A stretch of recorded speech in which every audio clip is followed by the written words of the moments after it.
Welcome back, my friends, to TFT Hyperroll with Autarch as we continue on the gold 4-cost journey. And we will jump straight into the augments. Didn't want a Story Weaver crest or the You Have My Sword. Three's Company at least gives me a chance to let the game kind of reveal itself. Possibly, it depends what you end up getting. I have a 2-star Malphite off the jump I needed to make in order to clear room. Then we can go ahead and look at what we got, and we have another Behemoth in Thresh. So, we might as well try out a Behemoth build. And I usually favor Bruisers over Behemoth, but that's often because I can start with a Kabuko in the NPC rounds and start gaining health. Short of that, Behemoth can work, it's just a little riskier than the Bruisers. Now, they're the same in that there's 7 Behemoths and there's 7 Bruisers, so you're gonna be able to eliminate one of the lower cost ones. The difference is in the Behemoths, there is a 5 cost when you get Udyr. He's a 5 cost Behemoth that is kind of necessary to really complete the Behemoth build, where you can do Bruisers without ever needing a 5 cost. Item-wise, we're likely going to want to create a Rageblade at some point, so either the bow or the needlessly large rod. Also, with Behemoths, you're going to have to keep at least one cost. Now, with Bruisers, you have an easy choice because it's Kabuko, since Kabuko is going to scale. Here, see who you have a chance of getting to 3 stars, and that's the one you're going to keep. We're going to be 1 away from Malphite after this round, so it's likely Malphite who's staying. It is time for the second set of augments, and New Recruit is pretty much a no-brainer, but I'll look through the others just in case there's something fantastic. But this will give us the ability to get to where we need to go at least 1 level early. So we'll be able to be at 6-Behemoth for Tricksters in Stage 9. And thanks to getting the gold 3-star Malphite and the New Recruit, this is going to look a little bit easier than it usually is. It's not necessarily a very smooth build, especially from the beginning. Ornn is going to be absolutely critical because he is going to be able to supply items to your other champions, which is going to help them stay alive longer. In this case, he passes a Dragon's Claw over to Thresh, which allows Thresh to heal, absorb more damage, and that allows our backline to win the round for us. It's time for an item choice, and I know the rod may look like an easy take for Bard, but that's for a mythic build. In the trick shot build, I tend to go with the AD build. I find that much stronger because Bard scales more off of AD in general, and he's not getting the additional boost from mythic. When practical, I'll often put Thieves' Gloves on Ornn, and that is because once he gets to 2 stars, he'll usually get decent items, and you just want him up as long as possible so that he can feed items to your other champions, because that's what's going to hold them up. In this case, we had an Ornn on the other team who was helping feed their team as well. It is time for the final set of augments, and Martyr isn't bad, especially for this team. I'm going to skip over Crash Test Dummies because I don't find it as effective as it was last season when we had Rapid Fire, and take Martyr so our frontline stays up a little bit longer. Also, because we have New Recruit, I'm able to bring in Hwei, which will give us the Hwei Circle, which will allow us to get some of these champs up to higher levels. Deathblade goes on Bard. Again, we use a Bard in the AD position when in this particular build.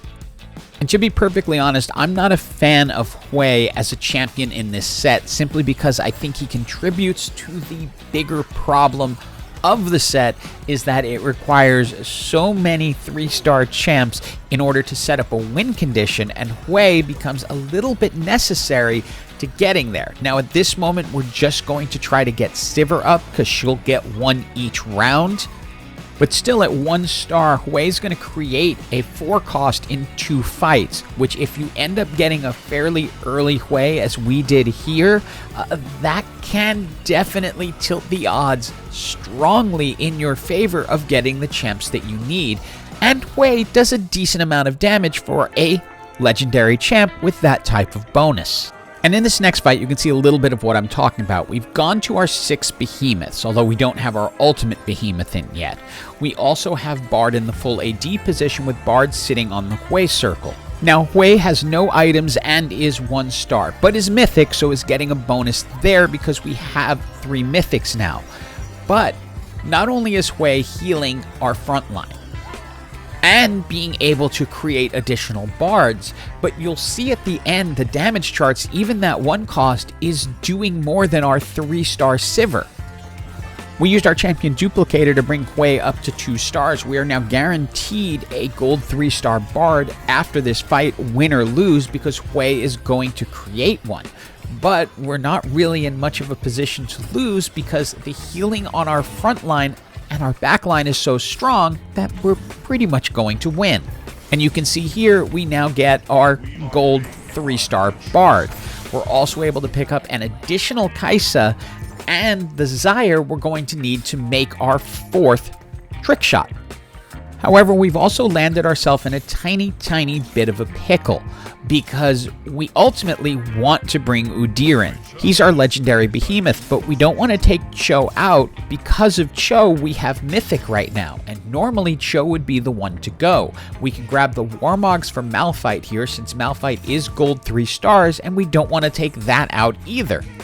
And since we're only 1 Thresh away, we might as well put Thresh on the Hwei circle to get Thresh up to gold 3 stars, so we have even more power up front, because the more power up front, the longer we can hold things back. And you can see how key that is here as we're able to win this round.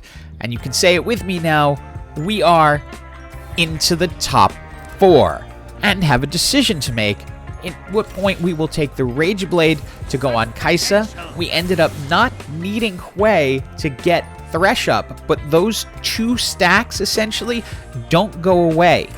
They will stay there, so Kai'Sa will now get added after 1 more fight. We've moved our Malphite items over to Thresh because at gold 3 stars, Thresh is going to make a much more effective tank than Malphite.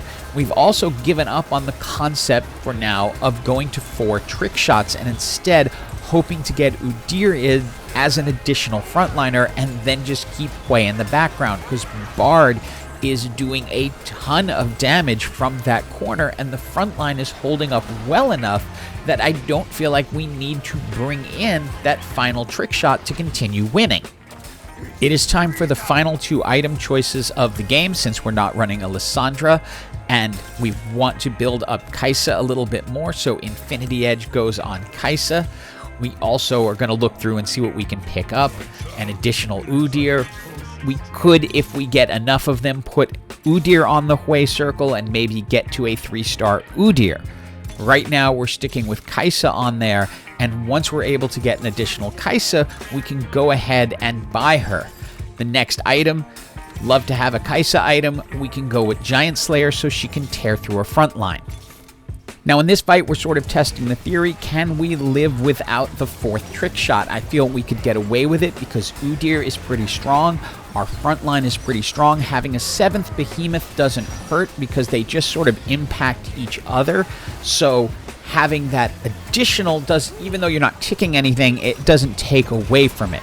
However, this team, they're very, very strong and they're able to get ahead of us so that we end up with just our Bard left, which is not enough to take them all out. Now, stick with me because this is gonna get a little wild. Decide, okay, it's time to bring in the next trick shot so we're getting more bounce. There's an additional Kai'Sa down there. So we go ahead and sell the Shen, pick up the Kai'Sa and roll. And that's the final Kai'Sa we need in order to pull this off. So we sell our 4th trick shot and we're going into this fight short 1 player. Luckily, because we have new recruit, we are going to be on equal ground in terms of number of players on the board, but we don't have full command over what essentially should be our strongest thing, which is the 4th trick shot. But 3-star Kai'Sa, in this case, does not care. She tears the team apart and leads the damage charts. For the final 1v1, I was hoping to get a Xayah so I could get to the 4 trick shots, but I was only able to find a Wukong, which will at least trigger Heavenly for Wukong and Malphite. But I do have the gold 3-star Bard and the gold 3-star Kai'Sa who are surrounding Sivir that's going to give them speed boosts. And as you can see, even though this team was able to take us out before, this time, yeah, it's not going to be the same, and it's quickly GG for everyone. Hope you enjoyed this video as we continue with our 3-star 4 costs. And as always, have an absolutely awesome day.